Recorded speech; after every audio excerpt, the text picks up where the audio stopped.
Hi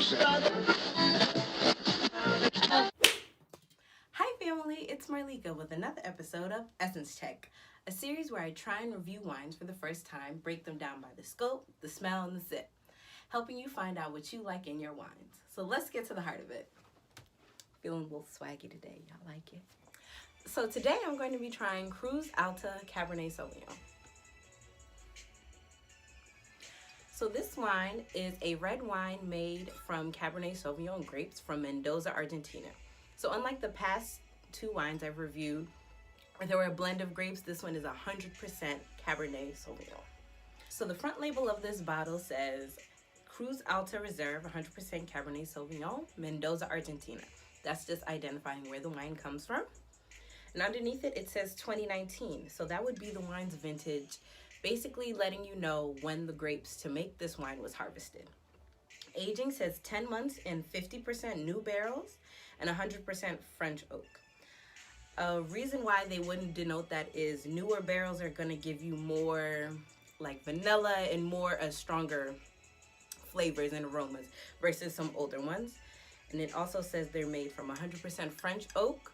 So there's different styles of oak barrels. There is American ones, French ones. There's also like bourbon barrel ones as well. But French oak is just going to be lighter, less intense, versus American oak has really strong vanilla, cinnamon spice. You get that.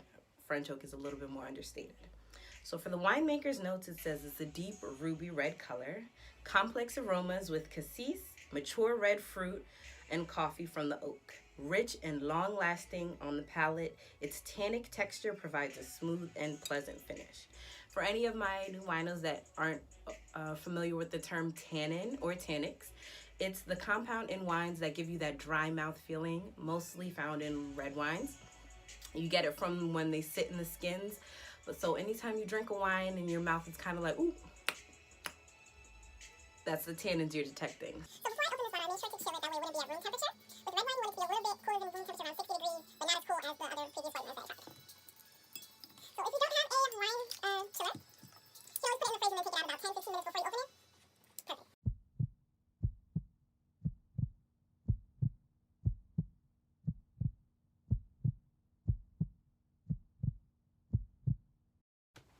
On the scope, it's giving me the same deep ruby color that the bottle had previously mentioned, with a little bit of a purple tint. The intensity on the smell is medium to pronounced. He's letting you know, hey, I'm here. I'm nice. I'm not going to be upfront, but I'm here. I'm getting darker red fruit, like black cherry, plum, a little bit of blackberry as well. And then the non-fruit, I am getting those little bits of the coffee notes they said, and evidence that it was aged in oak barrels. So this is for sure a dry wine, no residual sugar. That means when they were finished making the wine, there was no sugar in it at all. They made sure during fermentation, when they make the wine alcoholic, that all the sugar that was there, the yeast turned it into alcohol.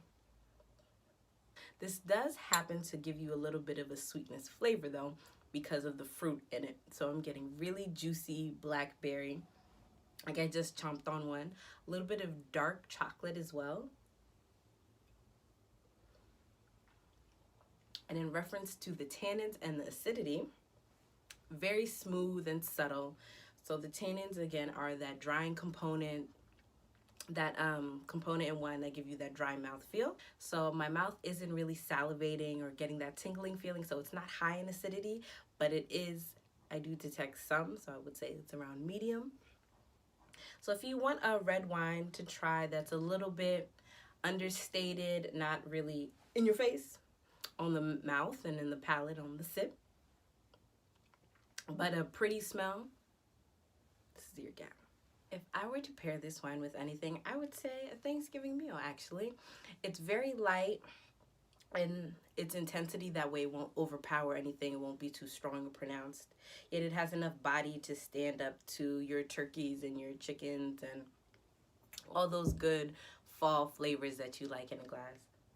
And a really nice complement of the oakiness in it as well. I hope you all liked today's review of Cruz, Alta, Cabernet Sauvignon. If you did, give me a like, comment under it, and share with your friends. I'm here every Friday for another essence check. See ya. Cheers.